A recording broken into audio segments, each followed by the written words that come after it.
क्या आपने कभी काले आलू के बारे सुना है? काले रंग के टमाटर देखे हैं? अगर नहीं तो चलिए आपको लेकर चलते कौशल भाई पटेल के फार्म में, जहां वो अपनी अलग अलग किस्म की खेती की वजह से सुर्खियों में छाए हुए हैं। 3.5 एकड़ जमीन में उन्होंने काले आलू की खेती की है और ऐसे ही रंग बिरंगे टमाटर के साथ साथ अन्य सब्जियों की भी। खास बात है कि सब्जी की नई तकनीक में वो किसी भी तरह के केमिकल का प्रयोग नहीं करते।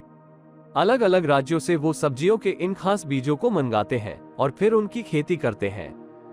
मेरा नाम कौशल पटेल है। मैंने वडोदरा जिले के कोयली गांव में काले आलू और काले टमाटर की खेती की है।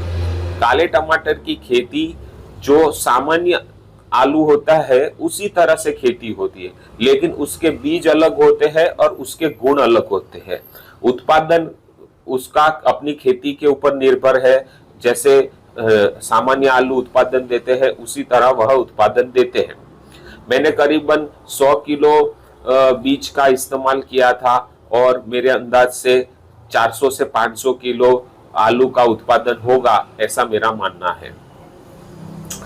काले जो आलू है उसके अंदर एंटीऑक्सीडेंट एंथ्रोसाइनिन बहुत अधिक मात्रा में होता है, जिसे वह डायबिटीज, बीपी और कैंसर के मरीजों के लिए उसे उत्तम माना जाता है।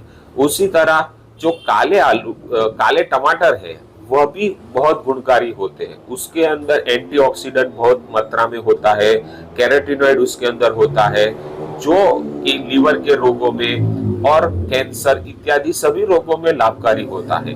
काला टमाटर के बीज भी मेरे पास कुछ ही मात्रा में थे, इसीलिए मेरे पास उसके करीबन 40-50 पौधे हैं। तो उसके हिसाब से अंदाज से 40-50 किलो जितना उसका उत्पादन होगा, जिसको मैं अगले साल के लिए उसके बीज का भी खुद से निर्माण करके उपयोग करूंगा। तो ये सब देशी बीज है और इसके माध्यम से खेती करने से खेत के अंदर जो जीवात है, पेस्ट है, उसका अटैक बहुत कम होता है। तो इसीलिए और ये स्वास्थ्य के लिए खूब लाभकारी है। इसीलिए मैं ऐसी थोड़ी अलग वैरायटी जो बायोडाइवर्सिटी है उसकी खेती करता हूँ। वडोदरा के कौशल भाई पटेल फूड एंड ड्रग्स विभाग में जूनियर साइंटिफिक असिस्टेंट के रूप में सरकारी नौकरी कर रहे हैं, लेकिन खेती के प्रति अपने जुनून के कारण उन्होंने अपने गांव कोयली में करीब 1 एकड़ जमीन पर 2 साल पहले खेती करनी भी शुरू की थी और अब धीरे धीरे करके वो अपने इस शौक को और बड़े स्तर पर बढ़ाते जा रहे हैं। आज उनके इस फार्म को गो भारत ऑर्गेनिक फार्म के नाम से जाना जाता है, जो खेती कैसे की जाती है इसकी जानकारी भी देता है। वडोदरा से निधि दवे की रिपोर्ट।